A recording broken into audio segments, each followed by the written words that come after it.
జ్వాలోగ్రస్సకలామర అతిభయదక్షేళ కథం వా త్వయా దృష్టః కిం చ కరే ధృతః కరతలే కిం పక్వజంబూఫలం జిహ్వాయాం నిహితశ్చ సిద్ధఘుటికా వా కంఠదేశే భృతః కిం తే నీలమణిర్విభూషణమయం శంభో మహాత్మన్ వద. మహాత్ముడవైన పరమేశ్వర, భయంకరమైన జ్వాలలతో కూడుకున్నది, సమస్త దేవతలకు మిక్కిలి భయమును గొలుపునది అయినట్టి విషమును నీవెట్లు చూడగలిగితివి? హస్తమునందెట్లు ధరించితివి? అరచేతిలో పెట్టుకునుడు అది నేరేడు పండ, లేక నాలుగుపై వేసుకునేందుకు అది సిద్ధగుటికమా? పైగా కంఠమున ఉంచుకున్నావు కూడా. కంఠమునందు ధరించుటకు అది ఏమన్నా ఇంద్రనీలమణా చెప్పు.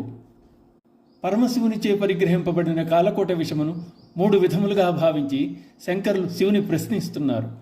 విషజ్వాలలతో చెలరేగుతూ అతి వేగముగా వ్యాపిస్తూ ముందుకు వస్తున్న కాలకోట విషమును చూచి దేవతలు దానవులు అందరూ హళ్ళిపోయారు. ఆ విషము యొక్క తీవ్రత నుండి తప్పించుకున్నట్టుకై పరుగులు తీయసాగారు. అలా ఎవరికి వారు ప్రాణములను అరచేతిలో పట్టుకుని తమను తాము కాపాడుకునే ప్రయత్నంలో పరుగులు పెట్టడాన్ని చూచి ఆర్తత్రాణపరాయణుడైన సదాశివుడు ఆ కాలకోట విషమునకు ఎదురుగా నిలబడి తన చేతిని చాచాడు. కారు మేఘం వలె వ్యాపించిన కాలకోట విషమును తన చేతిలోకి తీసుకున్నాడు. అంతటి హాలాహలము క్రమేపీ చిన్నదై పండిన నేరేడు పండు వలె ఈశ్వరుని చేతిలో ఇమిడిపోయింది. వాస్తవానికి హాలాహలం చిన్నదైపోలేదు. మేఘం వలె విస్తరిస్తున్న విషజ్వాలకు తగ్గట్టుగా శివుడు తన శరీర పరిమాణాన్ని పెంచాడు.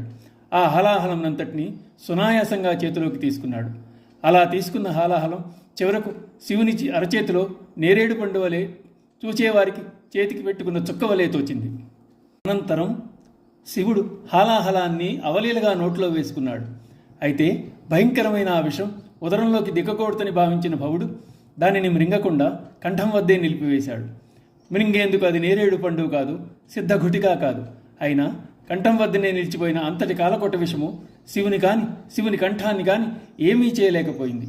అయితే తెల్లగా ఉండే శివుని కంఠం మాత్రం నీలంగా మారింది. ఇంద్రనీలమణ్ణి ధరించిందా అన్నట్లు వెలుగులు విరజిమ్మింది. అక్కడ ఉన్న దేవతలు దానవులు అందరి కళ్ల ముందు ఒక అద్భుత దృశ్యం ఆవిష్కరింపబడింది. రక్తి కట్టిన ఆ సన్నివేశాన్ని సంభ్రమాశ్చర్యాలతో చూచిన వారు రెట్టించిన ఉత్సాహంతో నీలకంఠ, మృత్యుంజయ, సర్వేశ్వర, సదాశివ, శ్రీమన్ మహాదేవ అంటూ జయజయధ్వానాలు చేశారు. ఆ విధంగా మహాదేవుడు ఆపద్రక్షుడై నిలిచాడు. వెలుపల ఉన్న దేవతలు దానవులే కాదు, ఆయన ఉదరమునందు ధరించిన లోకములు, అందరి చరాచర జీవకోటి సర్వం సంరక్షింపబడ్డాయి అంటున్నారు శంకరాచార్యుల వారు. ఓం నమః శివాయ.